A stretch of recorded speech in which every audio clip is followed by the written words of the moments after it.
Here's a horrible bit of what sounds like electronic bells, which sounds like it's a piece of heavy machinery being run. Huh. They must have been warming up the bells. Now we get to hear them do what they're supposed to do.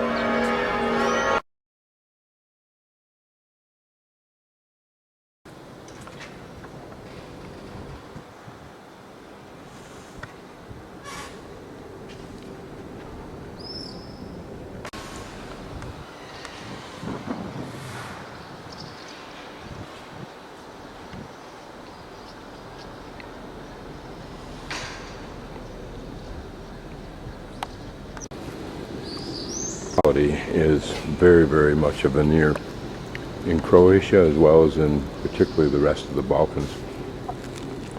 These are the wall just behind the columns.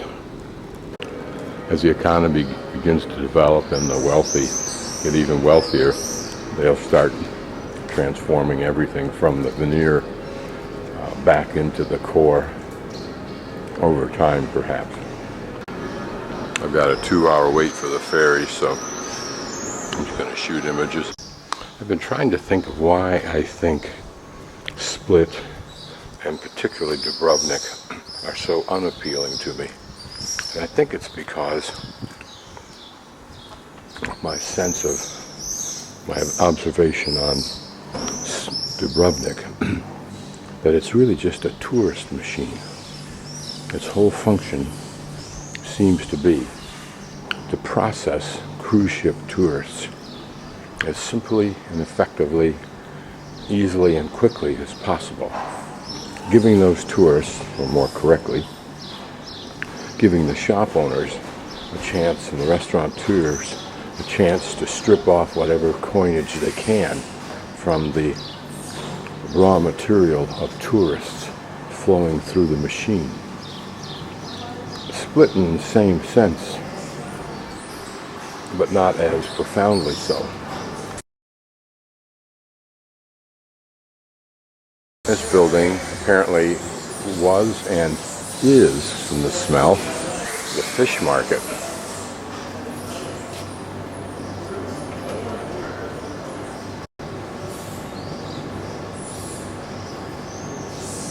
Here, a meat market across the street. Here we can look inside before it gets cranking. It must smell like hell during the day. But look at the cast iron support structure. Reminds you of a tiny version of some of the other buildings I've seen in various places of the world.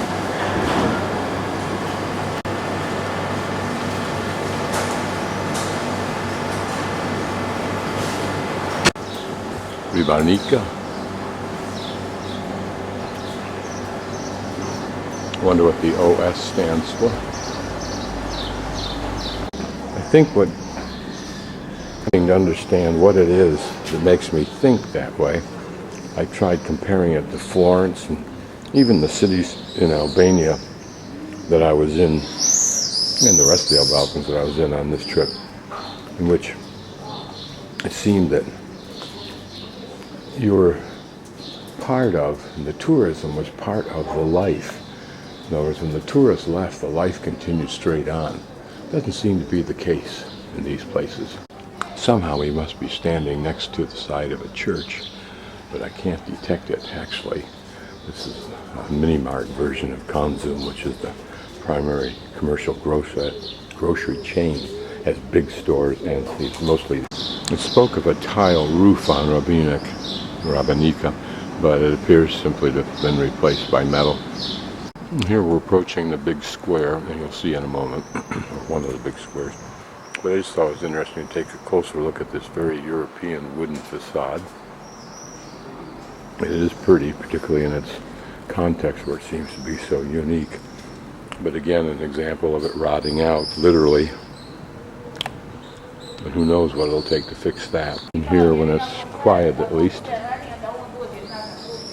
The irony is, for me, I enjoy this time of day with the lack of people. Seems that I'm able to get more closely to the core of what I came to look at anyway, which is the architecture, and the history that it may imply, I don't seem to be that interested in Croatia. Again, because it seems, I don't know, so tourist-based. I should get over that. There's a full face-on view of that lovely building with that lovely, I'll call it European, because I don't know what kind of style it is. Western European.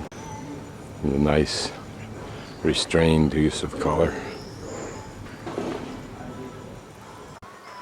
They shoot down these small alleys. Curious as to why someone would put all this detail on a wall that now cannot be seen. Could it have been seen at an earlier time? You have to imagine yes. Interesting, I doubt the camera can get it, but the beginning, the juncture between the first and the second floor, right above that arch, bulges out to the left. And the whole wall is kind of wavy, vertically, indicating that considerable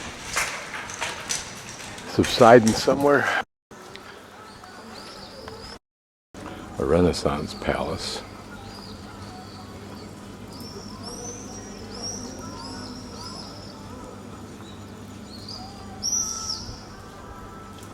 This was their wellhead. I wonder where that is now.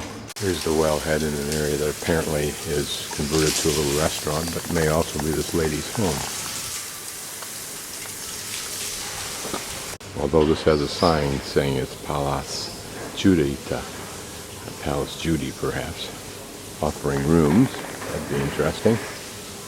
Quite expensive, I'm sure, but lovely context for those who are into bed and breakfast and that sort of thing. And I try to take nothing away from these people who live here. This is their life.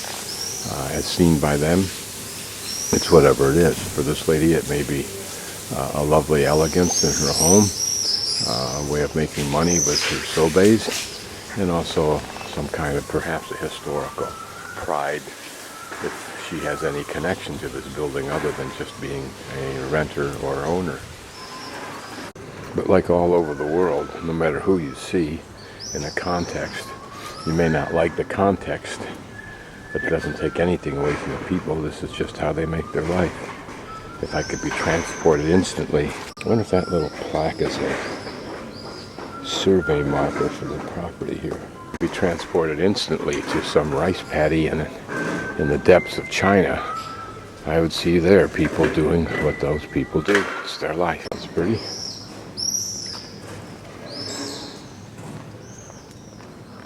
This early morning tranquility has to be relished. Why more people don't get up early to do this, I don't know, but I'm eternally grateful. It makes my travel so much richer.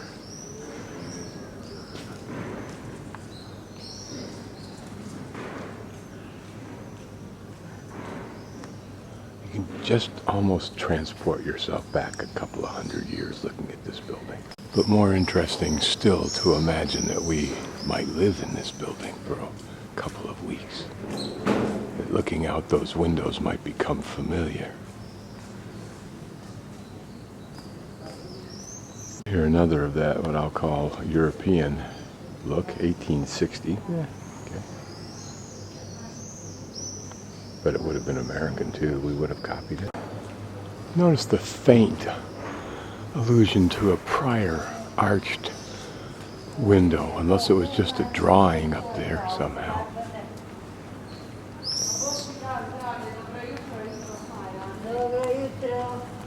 Here, of course, we're looking right at this, I think, western archway or entryway with its clock tower. We may even be able to see it better this morning.